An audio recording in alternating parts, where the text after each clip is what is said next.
Ano ba naman yan? Pati dito, puro pang broken hearted ang mga kanta. Okay na po ba kayo?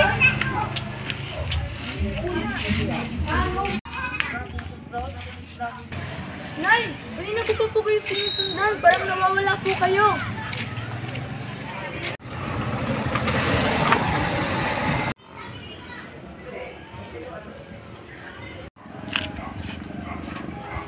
Nay, teka lang po. Marami pa pong dumadaan na sasakyan. Samahan na lang po kitang tumawid.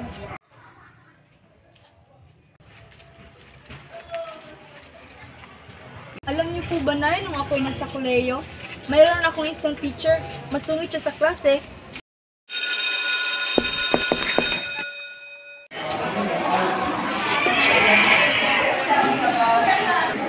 Quiet!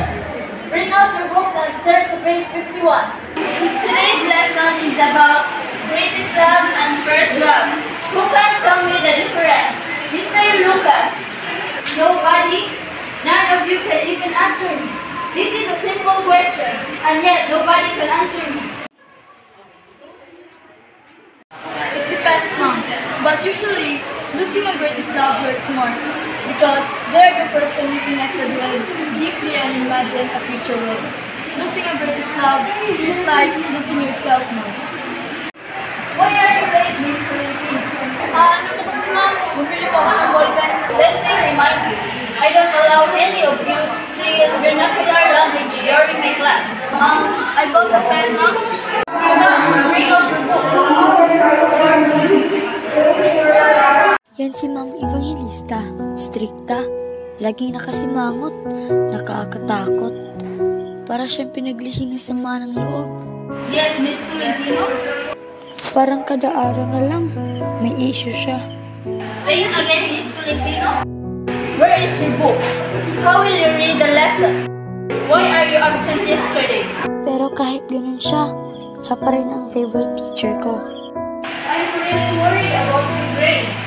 Sorry po, Ma'am. Hindi ko po maulit. May problema ba sa bahay? Wala naman po. Nandito lang ako pag kailangan mo ng kausap. Ako ang nanay mo sa school. At dahil kay Ma'am, natuto akong mag-English. Dahil kay Ma'am, nahilig akong magbasa. Yes! Nakabasa ako! Yes! Yes! Dahil kay Ma'am, natuto ako.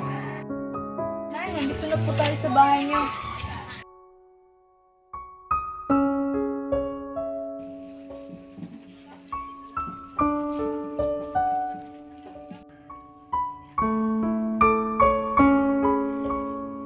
Ma'am, kung alam mo lang, ako dapat ang may malaking ipagpasalamat sa iyo.